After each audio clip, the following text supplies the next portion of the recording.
out of here, you filthy people! You shouldn't even exist! There are moments in life when we discover what people are truly made of. Moments that reveal someone's true character, but also the strength we never knew we had within. What you're about to hear is the story of a man who lost almost everything, but never lost his dignity, and how a simple coffee on a Saturday afternoon changed the lives of several people forever. This is one of those stories we carry with us for the rest of our lives, and that makes us rethink many things about how we judge others. So subscribe to the channel, like and comment where you're watching from, and let's get to the story. Thomas Mitchell was 58 years old, with gray hair that he always wore a little longer than usual, hands calloused from a lifelong laborer in the sun, and a look that held that mixture of weariness and kindness that only time can sculpt on a man's face. He owned Green Valley Farm, the largest rural property in Montana, with over 3,000 acres of fertile land. But if you saw him on the street, you'd never guess you were in front of one of the richest men in the county. Thomas didn't care about appearances. He never had. He'd worn the same work boots for 10 years, preferred simple plaid shirts bought at department stores, and drove a Ford pickup truck with over 200,000 miles on it. Money doesn't change who you are inside, he used to say, and he truly believed it. But the last year had been brutal for him. Margaret, his wife of over 30 years, was gone, cancer, swift and merciless. Thomas still remembered the smell of the hospital, the sleepless nights holding her hand, the promises they'd made to each other until the very end. Since then, the farmhouse had felt larger, emptier. The house that had once been filled with laughter now echoed only with silence. The only light still shining in Thomas's life was Sarah. Sarah Mitchell was 22 years old, with glowing dark skin, expressive eyes that inherited her adoptive father's kindness, and a smile that could light up any room. Thomas and Margaret adopted her when she was just 2 years old, after years of trying unsuccessfully to have children. They never saw any difference in color, race, or origin. Sarah was their daughter, period. They raised her with love, dedication, and all the values they held dear: honesty, respect, and compassion. But the world didn't always see things the same way they did. That Saturday morning, Sarah walked down the stairs of the main farmhouse and found her father sitting on the porch, staring into the distance with that lost expression she knew all too well. He'd been like this almost every day since her mother left, stirring his cold coffee, not really drinking it, just existing. "Dad," she said, sitting down next to him and placing her hand over his, "we need to get out of here for a while. How about we go to the mall in Great Falls? It's been a while since we spent an afternoon together, just the two of us." Thomas looked at his daughter and saw Margaret in her. The same loving concern, the same little tilt of her head when she was trying to convince him of something. "Oh, honey, I don't know. I have to check the north pasture fence, and there's that—" "Dad," Sarah interrupted him firmly but lovingly, "the fences will still be there tomorrow. I want to spend some time with you. Please?" And how could he deny it? That girl was all he had left that was most precious in the world. "Okay," he agreed, giving a weak smile. "But I'll go my own way in my normal clothes. Don't ask me to wear a suit on a Saturday afternoon." Sarah laughed. "I wouldn't expect anything different from you."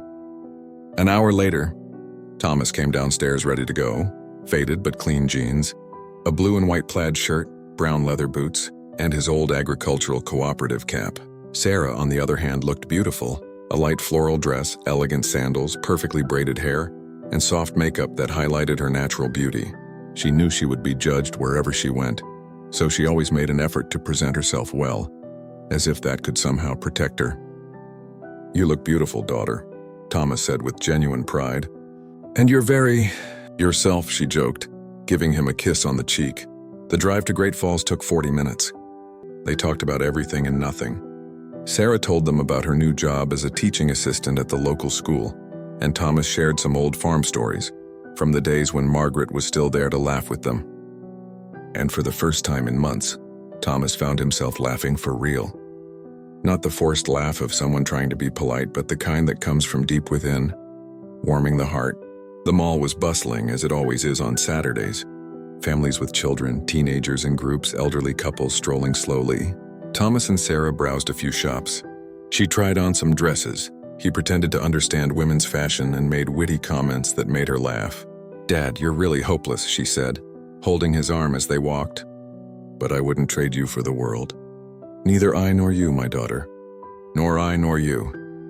It was almost 3 in the afternoon when they passed Bella Vista Cafe. a new establishment that had opened a few weeks ago. It was one of those sophisticated places with modern decor, light wood furniture, hanging plants, and a display case full of artisanal sweets that looked like works of art. "How about we get coffee?" Sarah suggested. "This place looks good." Thomas looked through the glass display case. There were a few people inside, most of them well-dressed, talking in low voices. It wasn't exactly his usual haunt. He usually got coffee at the gas station or Dona Rita's diner in the small town near the farm. But if Sarah wanted it, why not? "Sure, let's go." As soon as they pushed open the door and entered, a small bell rang announcing their arrival. The room smelled of fresh coffee and vanilla. Soft, instrumental, and relaxing music played in the background. It truly was a beautiful place. But no sooner had they taken 3 steps inside than Thomas felt it. That weight in the air, that subtle shift in the energy of the room. A woman sitting at a table near the window turned her head toward them. She must have been in her early 50s with impeccably coiffed platinum blonde hair, a beige designer dress, flashy gold jewelry on her wrists and neck, and an expression of disgust. There was no other word for it. It was pure disgust. She looked Thomas up and down, lingering on his dirt-stained boots, his faded jeans, his simple shirt. Then her eyes moved to Sarah, and her expression darkened even further. Her lips pressed together in a thin, hard line. Thomas knew that look. He'd seen it before over the years. Every time he'd been out with Sarah, especially when she was a child. That look of judgment, of barely concealed prejudice, of people who think they can measure another person's worth by the color of their skin or the clothes they wear. Sarah felt it too. He saw it in her eyes, that brief flash of pain, followed by an attempt to hold herself together. She squeezed her father's arm almost imperceptibly. "Come on, Dad, let's sit in the back," she murmured. But before they could take another step, the woman stood up abruptly, her chair scraping with a loud noise that made several people turn their heads. "Excuse me," she said loudly, her voice cutting through the air like a blade. "You two, stop right there." Thomas stopped, and so did Sarah. The entire cafe fell silent. Even the background music seemed to have disappeared. The woman walked toward them with purposeful strides, her high heels clicking loudly on the wooden floor. She stopped 2 feet away, staring at them with a mixture of indignation and contempt that was almost palpable. "What do that farmhand and that maid want in a place like this?" she said, pointing in their direction as if indicating something disgusting. "This place isn't for people like you. You're dirtying the place just by being here." The silence that followed was deafening. Thomas felt his blood rise, not with anger, but with profound sadness. Sadness for Sarah, who didn't deserve this. Sadness for living in a world where such people still existed.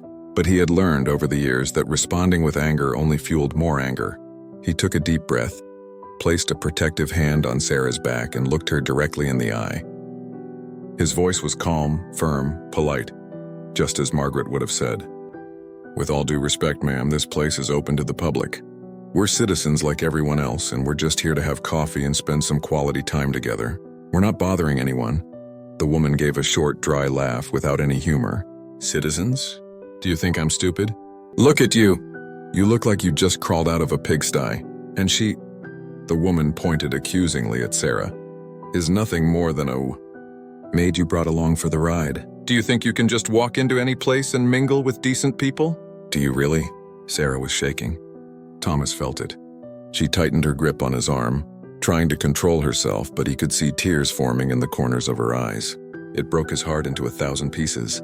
"Father, let's go," Sarah whispered, her voice breaking. "Please, let's go." But Thomas didn't move. Not this time. He'd spent his life teaching Sarah to never bow down to anyone, to have dignity and self-respect. If he left now, he'd be saying that woman was right, and she wasn't. "She's my daughter," Thomas said, and every word carried weight and meaning. "My daughter, you understand? And she's worth more than all the gold in this world. And I'm not leaving here because some poison-filled person thinks they can tell me what to do." The woman blushed, not with embarrassment, but with fury. "Your daughter, huh? You think I was born yesterday? Look at her color. You must have adopted this. Be careful," Thomas interrupted, and for the first time his voice held a hardness that made the woman take a step back. "Be very careful what you say." For a moment it seemed like the situation might calm down. Some people in the cafe began to murmur, clearly uncomfortable with the scene. An elderly woman at the next table shook her head in disapproval, but no one stood up. No one said anything. And that's when the woman did the unthinkable. She turned, picked up the cup of coffee that was on her desk, a freshly poured, steaming cup of coffee, and walked back toward Thomas and Sarah with quick, determined steps. "You shouldn't even exist," she screamed, and then, in one swift motion, threw the hot coffee directly into Thomas's face. The scalding liquid hit his face, neck, and chest. He felt the sharp, immediate pain, his skin burning, the coffee dripping down his shirt. But what hurt most wasn't physical. It was seeing the absolute horror on Sarah's face. "Dad!" Sarah screamed, rushing to his side, tears now streaming freely down her face. "Dad, are you okay? Oh my God, oh my God." Thomas wiped his face with his hands, blinking the coffee from his eyes. His skin was red and burning, but he was more worried about Sarah than himself. "It's okay, daughter," he said, trying to calm her, though his voice was shaky. "It's okay, I'm okay." The entire cafe exploded with movement. People rose from their tables, some taking out their phones to record, others just staring in shock. And it was at that moment that a door at the back of the establishment burst open. A man in his 40s wearing a white dress shirt and apron burst out like a rocket. He had slightly disheveled dark hair and a look of absolute panic on his face. This was Marco Santini, the owner of Bella Vista Cafe, and he recognized Thomas Mitchell immediately. "Mr. Mitchell?" Marco practically ran up to them, his eyes wide with horror. "My God, Mr. Mitchell, are you okay? What happened here?" Thomas was still wiping coffee from his face with napkins Sarah had snatched from a nearby table. Marco turned to the woman, who was now standing there, still holding the empty cup, but starting to look a little less sure of herself. "What did you do?" Marco shouted, pointing at her. "Did you throw coffee at Mr. Mitchell? Do you know who that man is?" The woman lifted her chin, trying to maintain her arrogant posture, but there was already a crack in the facade. "I don't care who he is. He and that girl shouldn't be here. Look how they're dressed. That's security!" Marco interrupted, waving frantically. "Get that woman out of here now, now." Two mall security guards, who had been alerted by the commotion, quickly entered. They grabbed the woman by the arms, one on each side. "Let me go. You can't treat me like this." "I know the owner of the mall. You're going to lose your jobs for this. I'm going to sue you all." But the security guards firmly ushered her toward the door as she continued to shout empty threats. The cup fell from her hand and shattered on the floor, the shards scattering like the last shreds of her dignity. Marco immediately turned to Thomas, his expression one of genuine distress. "Mr. Mitchell, I have no words. I'm so sorry. This should never have happened in my establishment. Please, please let me help you. I'll call an ambulance." "No need for an ambulance," Thomas said, still a little shaken but maintaining his composure. "I'm fine. It's just hot coffee. I've been through worse working on the farm. But your skin is red, and your shirt is ruined. Please at least let me—" "Marco," Thomas interrupted gently, and only then did the cafe owner seem to truly process that Thomas knew his name. "You opened this place 3 weeks ago, right? I saw the ad in the local paper. Is this your first business?" Marco blinked in surprise. Yes, sir. It's my dream come true. I saved for years to open this cafe. How do you know my name?" Thomas gave a tired smile. "I make a point of meeting the new entrepreneurs in the area. You've done a good job here. The place is beautiful. Don't let a bitter person ruin it for you." Sarah stood beside her father, carefully wiping his face with damp napkins a waitress brought. She still had tears in her eyes, but also an expression of immense pride for this man she called her father. Marco looked like he was about to cry. "Mr. Mitchell, you are one of the most respected people in this region. Everyone knows your story. How you built Green Valley Farm from scratch, how you helped the community, how you employ hundreds of families. And I allowed you to be disrespected like this on my property. I will never forgive myself for that." "You didn't allow anything," Thomas said firmly. "You can't control other people's ignorance, but now you have a choice about how to deal with it." The entire cafe was listening. There were no more side conversations, no background music, no clinking cups, just absolute silence. Everyone waiting to see what this plainly dressed man who had just been publicly humiliated would say. Thomas looked around the cafe. He saw people looking at him, some with pity, some with curiosity, some ashamed that they hadn't done anything. He saw the staff standing there unsure how to react. And he saw Sarah beside him, his daughter still trembling but holding tightly to his arm, and then he did something no one expected. He walked to a nearby chair, pulled it out, and sat down. Slowly, as if he had all the time in the world, Sarah followed, sitting beside him, still confused about what her father was doing. Thomas looked at Marco, who was standing there, not knowing what to do. "You know, Marco," Thomas began, his voice calm, steady, almost gentle. "That lady over there, she wasn't born that way. No one is born with hate in their heart. That's something we learn. And you know what's even sadder? She probably never stopped to think about why she has so much venom inside her." Marco approached slowly, as if he were receiving a lesson he never knew he needed. "She looked at me and saw a farmhand," Thomas continued. "She saw my simple clothes, my dirt-stained boots, and she thought she knew everything about me. She looked at my daughter and saw only the color of her skin. And she thought that defined who she is. And you know what the problem with that is?" Thomas paused, letting the question hang in the air. "The problem is she missed out on meeting two incredible people," he said, placing his hand over Sarah's. "She missed out on hearing the story of my daughter, who was adopted at 2 years old, graduated with honors from college, is a teacher, and touches the lives of dozens of children every day. She missed out on knowing that my late wife and I raised this little girl with all the love in the world, and that she's the reason I still get out of bed every day." Sarah squeezed her father's hand. The tears different now, not of pain, but of pure love. "And you know what else she missed?" Thomas continued, now looking directly at everyone in the cafe. "She missed the chance to learn that clothes don't define character, that money doesn't define worth, that skin color is just that color, nothing more. She lives in a prison of her own making, made of prejudice and bitterness, and that, my friends, is the worst prison there is." The silence in the cafe was so deep that you could hear people breathing. Thomas turned to Marco. "You want to know what I've learned in my 58 years of life? I've learned that we can't control how others treat us, but we can and should control how we react. That lady tried to humiliate me. She tried to humiliate my daughter. But all she managed to do was reveal who she really is." Marco was emotional, visibly touched by the words. "Mr. Mitchell, you are an example to us all." Thomas shook his head. "I'm not an example of anything. I'm just a man trying to live with dignity and teach my daughter to do the same. And I'll tell you something, Marco. This cafe here can become something special. Not because of the pretty decor or the gourmet coffee, but because it's a place where everyone is welcome. Rich, poor, white, black, well-dressed, or poorly dressed. A place where people are judged by their character, not their appearance." Marco nodded vigorously, wiping away a tear that escaped. "Mr. Mitchell, starting today, that cafe will have a new policy, and I'm putting up a sign at the entrance. Everyone is welcome here, no exceptions. And every employee of mine will know that respect and dignity aren't optional, they're mandatory." Thomas smiled, a genuine smile. "That's worth more than any expensive coffee in the world." Then something unexpected happened. The elderly woman sitting at the next table stood up, trembling a little with age, and walked over to Thomas. She placed a wrinkled hand on his shoulder. "Young man," she said, her voice weak but firm, "I apologize for not speaking up when that woman disrespected you. I kept quiet, afraid to get involved. But you taught me a lesson today that I will carry with me for the rest of my life. Thank you for being who you are." Thomas took her hand gently. "It's never too late to do what's right, ma'am. It's never too late." One by one, other people began to approach. A young couple, a businessman, even one of the attendants.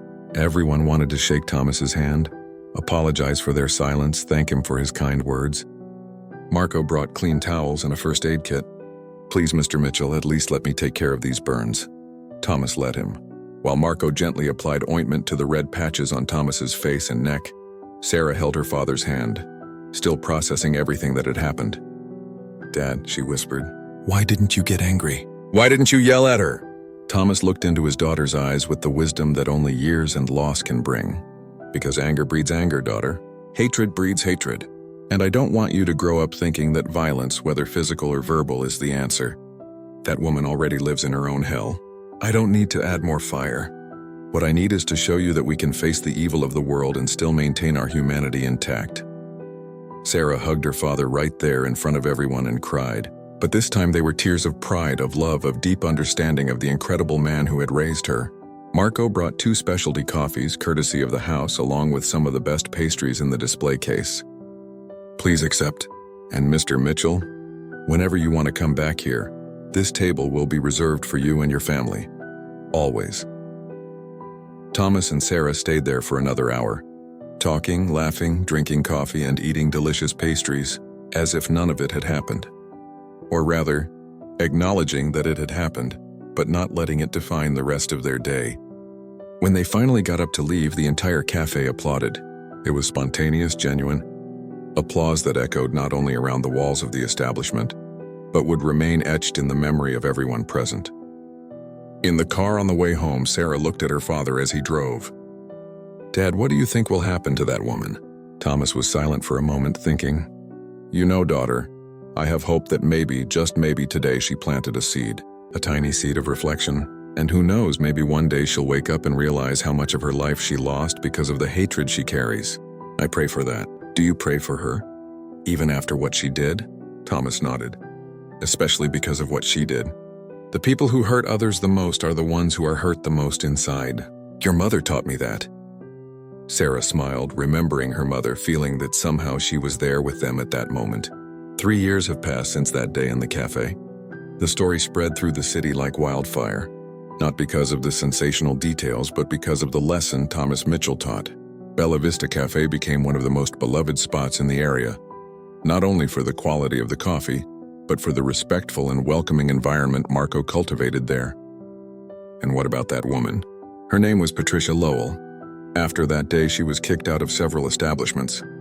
She lost friendships. She was rejected by social groups that had previously accepted her. But the worst was what happened inside her. The shame, the remorse, the slow, painful realization of the monster she had become. One day, 2 years after the incident, Patricia showed up at Green Valley Farm. Trembling, humble, carrying only a handwritten letter. Thomas greeted her on the porch. Sarah was there too, hesitant but trusting her father. Patricia cried. She cried like she hadn't cried in decades, and she asked for forgiveness. Not that empty, mechanical kind of apology, but a real, broken apology, coming from someone who had finally seen her own inner ugliness and was trying to change. "I've spent my whole life judging people," she said through sobs. "And when I was judged back, when I felt what it was like to be rejected, I finally understood. Mr. Mitchell, I don't expect you to forgive me. I just needed you to know that that day changed my life. And I'm trying every day to be a better person." Thomas looked at her for a long moment. Then he did something Patricia never imagined he would do. He offered her hand. "Patricia," he said gently, "forgiveness isn't something we earn. It's something we receive as a gift, and I forgive you. From my heart, now you need to learn to forgive yourself too." Patricia squeezed his hand, crying even harder, but this time with tears of release. In the following years, Patricia volunteered with organizations that combat prejudice. She gave talks at schools about her story, how hatred nearly destroyed her life and how a humble man's forgiveness saved her. Thomas Mitchell remained who he always was, a simple man with a big heart, who measured people by character, not appearance. And Sarah grew even stronger, carrying the lessons of that day in the cafe with her, teaching her own students about dignity, respect, and love. Because in the end, it's not what happens to us that defines who we are. It's how we react to what happens. And that's a choice we make every day. This story shows that dignity isn't something you wear. It's something you carry within your chest. Thomas could have reacted angrily. He could have used his money and influence to crush that woman. But he chose something much more difficult and much more powerful. He chose to teach. And in doing so, he not only changed Patricia's life, but touched the hearts of everyone in that cafe. Sometimes the greatest victory isn't destroying those who hurt us, but planting a seed of change in their hearts. And then we understand that forgiveness isn't weakness. It's the most powerful force there is. If this story touched you in any way, if it made you reflect on how you judge people or how you react when you're judged, like it, comment what you thought, and subscribe to the channel to keep hearing stories like this, stories that remind us of what truly matters in life.